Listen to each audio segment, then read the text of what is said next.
Howdy folks, welcome back to World of Tanks with the mighty Jingles.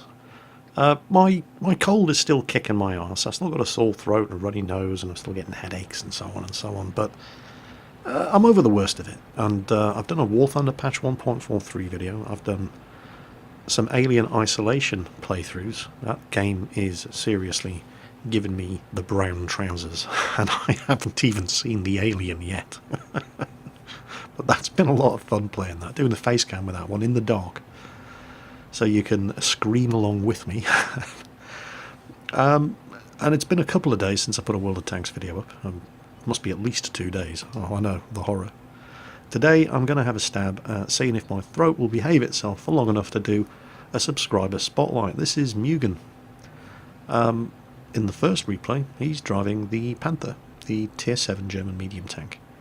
He's got the Comedy L100, oops, throat failure, the Comedy L100 75mm gun, and he's here on Fisherman's Bay. I had a sort of love-hate relationship with this tank. I mean, it's a Panther, so awesome, you know, it's a Panther. But, I don't know. I was very happy when they brought in the VK3002D. Sorry, the VK3002M, which is basically a Panther at tier 6, fighting T-34 85s, the way God intended. The actual Panther at tier 7, I don't know, I just feel...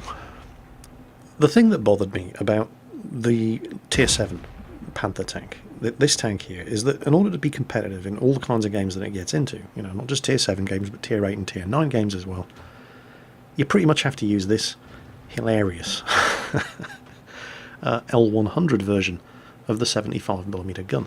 I mean, look at it. The gun's bigger than the tank. It's not a Panther anymore. You know, it's some comedy fantasy tank. If you want to play the proper Panther, well, you can play the proper Panther with the what was the right gun? The Pack 4? No, not the Pack. The Pack's the towed anti-tank version. The KWK-42 L70 75mm gun is the stock gun on the tier 7 Panther, but good luck using that in a, you know, tier 8 or 9 match. I mean, that's the gun that the Stug has at tier 5. You don't want to be using that gun in a tier 9 game. So for this thing to be competitive, you have to basically turn it into not a Panther. At tier 6, they've introduced the VK3002M, which is basically the Panther prototype, and it uses the KWK-42 L70 75mm gun, and it's effectively the real Panther. The only problem is it's just not very good. I mean, it's not bad. Oh, Tiger, watch out, Tiger. No, the Tiger's not paying attention to him. Oh, the SU-100's not paying any attention to him either. Oh, how did he miss that shot? And oh, really? APCR? You've got a 122mm gun and you're firing APCR at the front of Panthers. You loser. Oh, anyway. Come on, finish him off. No. There's the SU-152. Oh, watch this. This is just classic. This is the good thing about this 75mm gun. Very, very rapid rate of fire. Very accurate. Pretty high penetration. Means that he can keep this SU-152. He's never getting out of there. It's just permanently tracked. And the Tiger is paying no attention to him. In fact, he's not the only one behind the Tiger. Oh yeah, now he turns around. Too little, too late, Sonny Jim. I think it's fairly safe to say that Mugen's team have got this match. What's that? Is that an AFK? Oh, looks like it. Yeah, top tier heavy tank. IS. Completely AFK. Fantastic. World of Tanks, random battles. They're for winners. What was I talking about anyway? Oh, there's an E25. Oh, look at that. All you can see of that E25 is the commander's hatch on the top. Actually, it's not even a commander's hatch. It's a little machine gun hatch. That was it. Well, that's how accurate this gun is. When it wants to be. On paper, it's one of the most accurate guns in the game, but I just get the feeling, when I was driving this tank, it wasn't as accurate as it should have been. Or maybe I was expecting to. Oh, watch out! Jeez, suicidal light tank drivers. If he'd collided with him, he would have probably killed him there. So, yeah, what was I talking about as he finishes off? More enemy tanks. Yeah, the Panther. I think it's fairly safe to say that the Panther in World of Tanks is not a very noob-friendly tank. You really do have to know what you're doing in order to make the most out of tanks like this that have, you know, they don't just have big derpy alpha damage guns. And when I say derpy, I don't mean, you know, like derp guns like the 152mm howitzers that you see on, you know, the Russians, for example. The Russians do tend to be the more noob-friendly nation, mostly. Whereas you get certain vehicles, the Panther's one of them, that you do definitely have to know what you're doing, because you can't just roll around a corner, fire one shot, take off a third of the health of the enemy tank, back up, reload and wait. You have to know what you're doing to make the most of the DPM of this 75mm long-barreled gun. Really, really good players can just produce ridiculously good results in this tank. I've live streamed with circumflexers, for example, and 4 or 5 games in a row gets at least a top gun in every match driving the Panther. Look, Mugen here, look at this. He's on 9 kills. Was anybody even keeping track of the number of kills he actually rounded up in this game? And here goes number 10. Here you go. Pools medal in the Panther. And he's done barely 2,000 damage as well. So as they say in Cornwall, you dirty kill-stealing bastard. So that was Mugen securing all the kills in his Panther in a Tier 7 match. This time, we're switching it up a few years. This is Mugen in his STB-1, Japanese Tier 10 medium tank, and a tank I'm really, really looking forward to. Don't have it yet, don't even have the Type 61. I'm still at Tier 8 on my Japanese mediums. I'm liking the Japanese mediums though, even though they don't really start getting good until Tier 8. And you could even argue the point about whether or not the STA-1 is any good. I like it. I think it's a mobile, manoeuvrable, terribly armoured Tier 8 medium tank with a very, very good gun. Here at Tier 10, what's the STB-1 like? Well, don't have one yet, and I've only ever driven it on the test server. But it seems to me that it's just like the German Leopard 1, except it actually has what you could arguably call effective armour.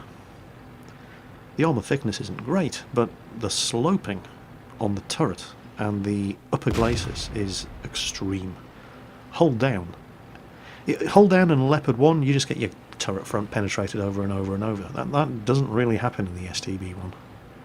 The gun's not quite as accurate. Oh, look at this. And of course it's got that good gun depression as well. Look at this guy. Oh, hello!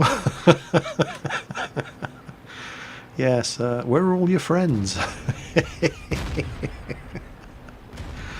Yeah, you probably didn't want to get that far forward, mate. Not without your friends to back you up. Oh well, there's the first enemy down. That was a bit easy. Let's go find the rest of his team. Actually, where is the rest of his team? Geez, how far ahead of the rest of his team did that guy drive by himself? Is he... I think he's the only member of his entire team that's actually crossed the river. And I'll bet you he was raging at his team in chat. Oh my god, noob team, nobody's crossed the river. Well, yeah, if you're the only one on your team to do it, well, you're just throwing good money after bad at that point, aren't you? What exactly are you going to achieve at that point? You know, and you see this happen over and over and over again in World of Tanks. It's surprising to see it happen in a Tier 10 game like this, where people generally know better, but people will see their team doing the most dumb shit, and they'll rage at them and say, oh, no, nobody's gone up this side. And then they will go up that side, 100% completely alone, even though it's now complete suicide, because nobody else on your team is backing them up, and they'll still go and do it. And suddenly it's their team's fault that they died. No, it's your team's fault that nobody else went up that flank. It's your fault that you went up there alone and died. Start learning from the mistakes, rather than just repeating them all the time. Well, while I was having a good rant there, sneaky little bat chat just blew his ammo rack, so he's had to use a repair kit. But he can't resist. I mean, look at this E100. The E100 is a well-armoured tank. If you angle it, if you're just going to sit sideways on, I mean, you know, that's going to happen. And there's that bat chat again. He doesn't have much of a shot at him, takes it anyway. Bat chat is... he's just lurking around in the middle of the town there on the other side of the river. But if he's just sitting in position behind the buildings up there, it means he's either reloading or he's hiding and waiting until he drops off the radar. So Mugen takes the opportunity to move up. He has a quick poke just to make sure the Batchat hasn't moved up into a flanking firing position. He hasn't. Advances, T-54E1 and IS-7, and this should have been the end of the IS-7. Right into the drive wheel, and it just doesn't do anything. Should have immobilised him and kept him pinned in position, with multiple tanks, particularly Mugen, firing into his flank. But then Mugen spots the Waffle-Träger. He's running away. Well, you can't not shoot at one of these things when you see one. He manages to get two into him, and he's not the only one shooting at him. And then he gets into cover on the other side of the hill. And, you know, this is the thing about higher tier games. Mugen has done just over 3,500 damage in this game. There's only 4 tanks dead on each team. Well, okay, now there's 5 tanks dead on one team and 4 tanks dead on the other team. But the point is, this is what it's like in higher tier games. In mid and low tier games, you tend to get tanks just dying all over the place. Tanks sitting in positions where they shouldn't be sitting, getting hit again, and again, and just sitting there returning fire without the sense to pull back and preserve their health and keep their gun in play. And you tend, not all the time, but you tend to see the exact opposite in high tier matches, just like this one. Not that many opportunities to finish off wounded tanks. Look at this Batchat. Look at the way he uses the friendly Jagdpanzer E100 as cover. And Mugen should have been able to do a hell of a lot more damage here, but these two guys are they're just not giving anybody a chance to shoot at them. And there's nothing you can do to save this Jagdpanzer. Finally manages to put one into the Batchat, but he should have been able to hit them. You know, if this was a mid to low tier game, one or both of those enemy tanks would have been dead. Oh, oh, he's blown his tracks off. Is he actually going to get him? He's hit him again. I don't know if he's going to get him, but he's definitely hit him again. Batchat's got to be panicking now. Took another hit from somebody else, but he did manage to get away. But he managed to get away. Nobody killed the Batchat. And that's what you see happen more often than not in high tier games like this, that you just really don't see in mid to low tier matches. People look after their health. Now things just warmed up a little as he was crossing that bridge, and the length of time it took him to get over the bridge, 3 tanks just died. But you know, these are the guys who have looked after their health so far, and are now, like this Batchat, a one-shot kill. And he aims, and bingo, headshot. Now over on the right, well, there's a bunch of enemy tanks on the ridgeline up there, but this farmhouse is keeping him covered. There's a Foch 155 taking multiple hits. He could probably use a bit of health. And between him and the Foch, see this guy here, he's got to make a choice. Who does he want to get shot by? He can take hits in the flank from Mugen, or he can move out in front and get away from Mugen and run in front of a Foch 155. At least with Mugen, he's got a chance of, well, not much of a chance, but he had some chance of surviving and pulling it off. And you know, this is what gets you kills and gets damage done. Looking for opportunities like that. Catch people between a rock and a hard place. Which way are you going to go? Who would you like to get killed by today? The guy that you're hiding from, or me on the flank? The Foch moves up. Very grateful for the assist there. And there was somebody else around here. There he is. Oh, this isn't good. Oh, he's missed. And he's put one into him. I'm not even sure this guy's aware that the Foch is coming around the corner behind him. He's certainly not paying any attention to him. And that Foch is probably sitting there thinking, look at this, even artillery is getting in on the act. He knows the Foch is there now. He fires. Check this out. The Foch clips one into him. Their artillery fires, misses. Our artillery fires, misses. Come on, get him. Yeah, nice, thank you. Cheers for the assist, Mr. Foch. Team's got this now. Look at the damage he's done so far, though. 7,700 damage done. And there's still plenty more damage to do. And this is where, it's at this stage in a game where you really want to be driving something fast, like the STB. As you're scrambling to get into position and do the last bits of damage and claim those last kills, as everybody else in your team is rushing to do the same. If you were in something like... did that actually miss? I think it did.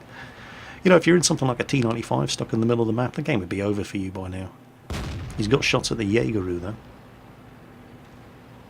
And shooting at the Jaegeru, you know, it's just worth more XP and credits than shooting at a tank 2 tiers lower than you. The Batchat's finished off the Lerva, putting shot after shot into this guy. The Foch 155's moved up. Looks like the Jaegeru's aiming for the Foch. The Foch is fired and... oh, yeah. Okay, the Jaegeru has killed the Foch, and that's good, because the Jaegeru has something like a 17-second reload, and Mugen doesn't. Come on. He's going for the arty now. Fires and hits, and seems to blow the tracks off the IS-7. Come on, can we do 10,000 damage in the game? There's the arty. Fires once. Come on, cut. Ah. Oh well. Not today. No 10,000 damage for you, Mugen. You're going to have to settle for 9,600. And watch the Batchat finish off what you started. Batchat's totally got the artillery. Oh, yeah, he's got him. There we go. And everybody's rushing in for the kill on this IS-7. He's probably cursing his team. I mean, it was a pretty convincing win from Mugen's side. It's a shame Mugen didn't manage to get 10,000 damage done. That would have been pretty sweet. IS-7, how the hell do you miss an E100 from that range with an IS-7?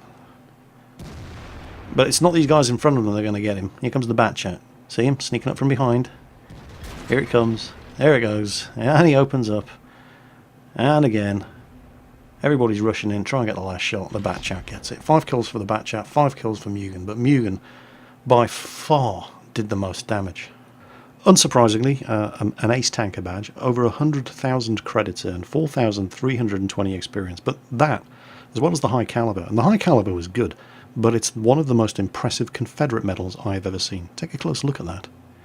He either spotted, hit, damaged, killed, or critted every single tank on the enemy team. I have never seen that done before.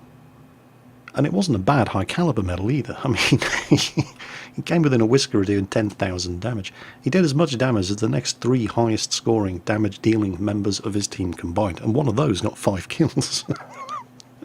So, yeah, Mugen. Subscriber spotlight for Mugen, driving the Panther and the STB1. It's not the first time I've shown some of his replays, but I think it's the first time I've done a subscriber spotlight on him. So thanks for sending these games in, and I hope you guys enjoyed watching them. As always, take care, and I'll catch you next time.